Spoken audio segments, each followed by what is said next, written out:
Now, let's bring back my guest from last week, Michael Rose, as he tells us about his life as a big band leader. After 22 years of teaching and doing that kind of thing, I went to Boca Raton, and so I started to work as a sideman, a trumpet player who I used to hire when I contracted a band in New York who was in Florida.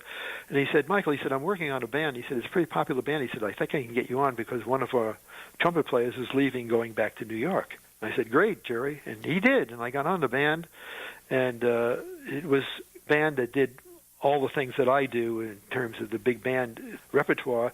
And the leader was particularly thrilled because I could play Ray Anthony's arrangement of Young Man with a Horn. I could do Harry James' You Made Me Love You, and I could play Buddy Berrigan's I Can't Get Started, and he featured me in all of those things.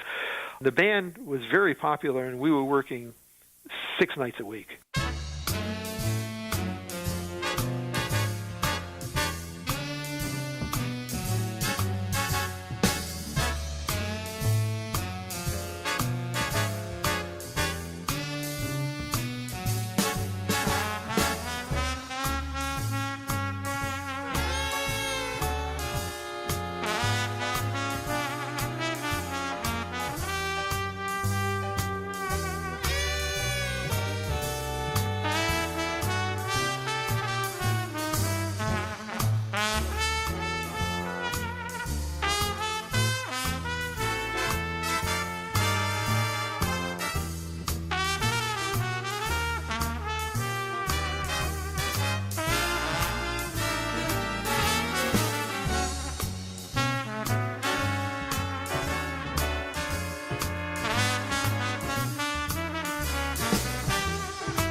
The leader of that band, I was with that band for about a year, and the leader of that band decided he wanted to give up the business.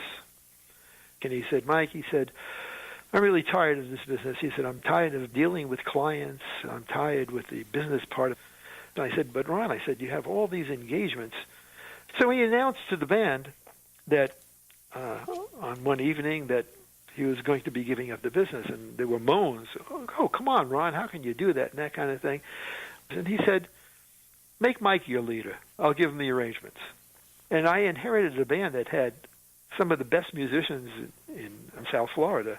And as a matter of fact, there was a newspaper article about 2 years later, the best-kept secret in Boca Raton was the Michael Rose Orchestra, who doesn't venture from the Boca Raton Hotel because they have them locked down.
At last, my love has come along. My lonely days are over, and life is like a song.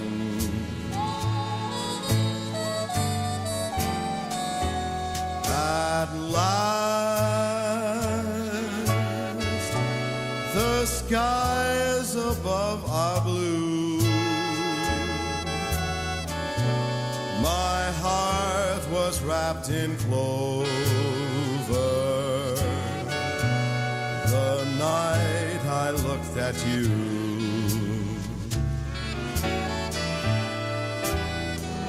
I found a dream that I can cling to, a dream that I can call my own.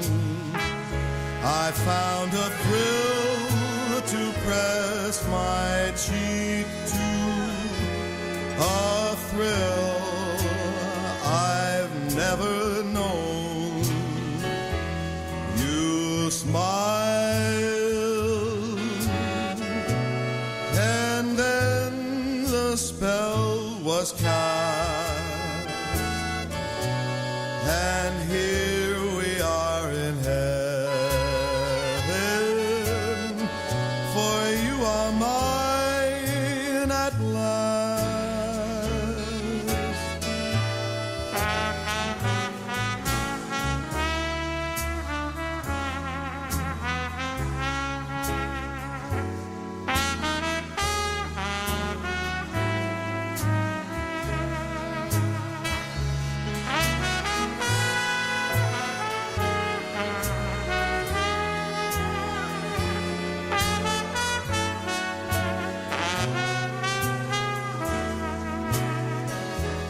You smile, and then the spell was cast, and here we are in heaven, for you are mine at last.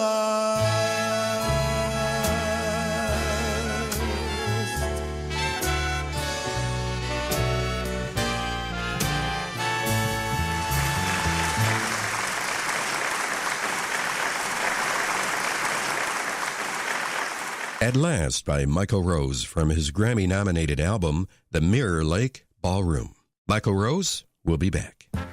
Now back to Michael Rose. While I was at the Boca Raton Hotel, Ted Brown, who was the broadcasting icon from WNEW in New York, along with Martin Block and William B. Williams, and he happened to be at the Boca Raton Hotel one night when my band was playing. He came over to me and he said, "What a wonderful band. You don't hear music like this anymore."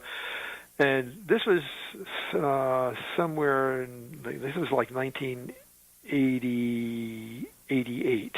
And he said, I'm working at a radio station called Jukebox 99.5 FM up here in Jupiter. He said, give me a recording of your band. He said, I'll play it. And I said, Ted, I don't have a recording of the band. He said, what do you mean you don't have a recording of the band? I said, I've had this band for, about a year now. And I said, just no recording. He said, well, give me a tape of the band. I said, I don't have any tapes of the band. Go get a recording made.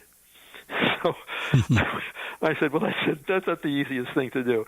So I went home and I told my wife, and I said, Ted Brown. She said, you mean the Ted Brown from WNAW? I said, yeah, we listened to him as kids. I said, but he's here, and he wants a recording of my band so he can play on the radio. I said, that would mean a lot for us, to give us, further exposure. She said, well, let me see what I can arrange. She arranged for us to go to a studio at a reasonable rate. We recorded our first CD. It's called Star Dreams. It cost us $8,000 to do the date, as a matter of fact. And it was at a time that my band was only generating maybe about $1,200 for each date that we were doing. So it was a big stretch for us.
Once again, Michael Rose. My wife, who eventually took over the business part of my orchestra and is responsible for our success, really, because without her doing what she did for our band and booking and that kind of thing, I probably would not have a successful band. But in any case, Ted Brown got the recording, and he started playing it on jukebox. And he started calling our band the Jukebox 99.5 FM Orchestra. One day, the radio station gets a call from Richard Heyman, who said, hey, you guys made a mistake. He said, I just heard You Made Me Love You with Harry James, he said, and you said it was another band. And they said, well, it is another band. He said, it can't be another band. He said, I know Harry James when I hear him. So they said, no, that's Michael Rose and his orchestra. He said, what do you mean Michael Rose? That's Harry James. I know Harry James. They said, no, I'm sorry, that's Michael Rose. 2 days later, I'm playing at a nightclub that Burt Reynolds owned up in Jupiter next to his theater called Christine's. And sitting at one of the front tables for a dance engagement that we had was Richard Heyman.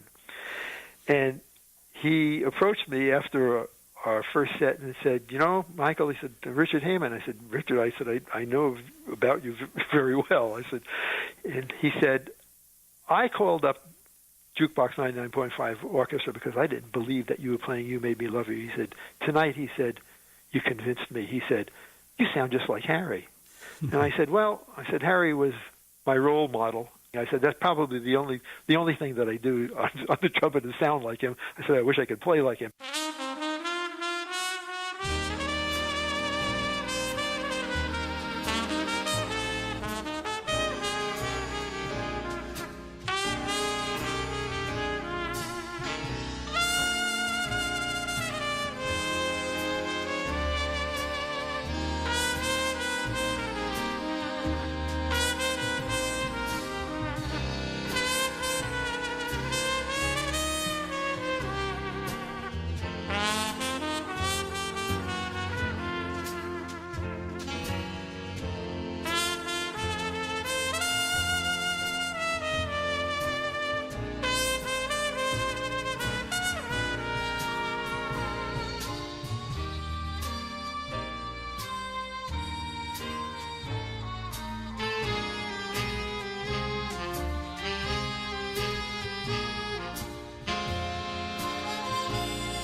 Michael Rose and Lisa Kelly will be back. Stay with us. Now back to Michael Rose, and Michael tells us about meeting Vic Damone. We were working a restaurant in Palm Beach Gardens. The establishment was Eddie D's. Every week, celebrities came in to have dinner. It was a good restaurant. One evening, my vocalist said to me, "Mike," she said, "I think Vic Damone is sitting out there." And I said, "Where?" He said, over in the back in the left-hand corner. And I looked back there, and it looked to me like, I said, "In fact," I said, that looks like Vic Damone." I went back. Vic stood up, extended his hand. He said, "Let me tell you something." He said, "I was eating in a restaurant next door, which I frequently do on Tuesday nights." He said, "And I heard Harry James' Sleepy Lagoon." And he said, coming from this establishment, he said, "I thought it was a recording." He said, "But it sounded like a live band." He said, "I had to come in to see who was playing." He said, I want you to know Harry James was a good friend of mine." He said, "You sounded just like Harry James."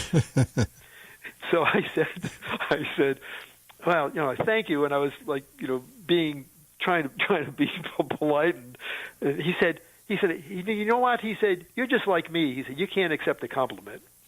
He said, sit down.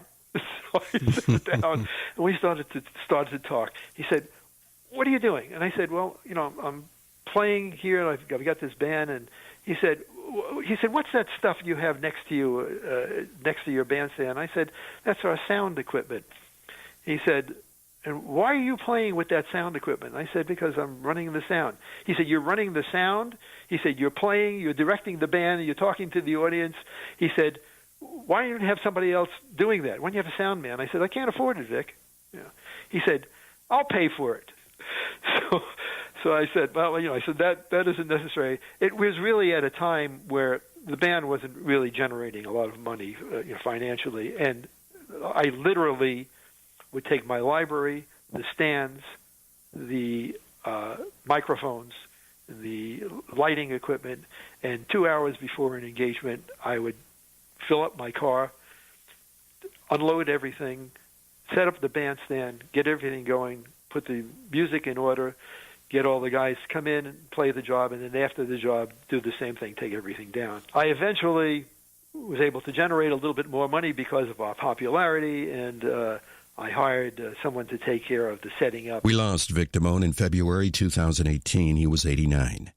Michael, what do you say we play a selection by Mr. Damone? And this is Begin to Begin.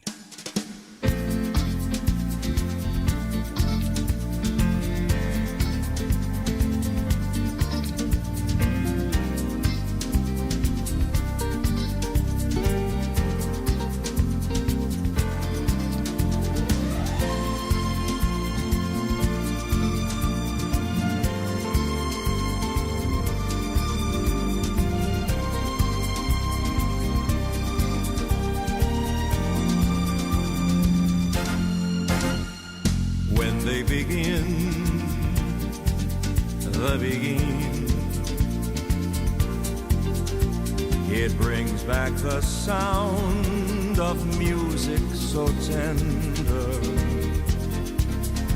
It brings back a night of tropical splendor. It brings back a memory evergreen. I'm with you once more under the stars, and down by the shore an orchestra's playing, and even the palms seem to be swaying when they begin the begin. To live it again is past all endeavor, except when that tune clutches my heart,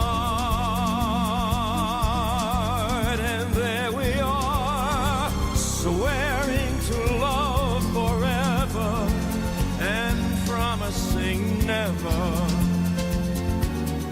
never to part. What moments divine, what rapture serene, till clouds came along to disperse the joys we had tasted. And now when I hear people curse the chance that was wasted, I know but too well what they mean. So don't let them begin the begin. Let the love that was once a fire remain an ember. Let it sleep like the dead desire I only remember when they begin the begin. Oh yes, let them begin the begin. Make them play till the stars that were there before love you, till you whisper to me once more, darling, I love you. And we suddenly know what heaven we're in when they begin the begin.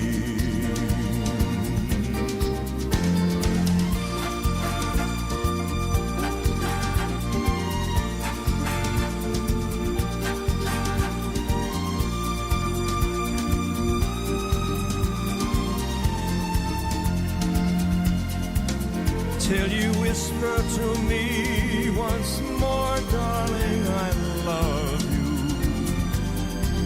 And we suddenly know what heaven we're in when they begin the begin.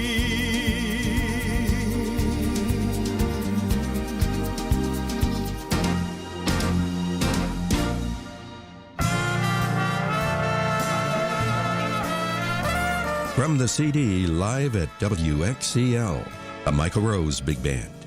Michael will be back with us next week, and he'll tell us about his meeting with Donald Trump before he was president.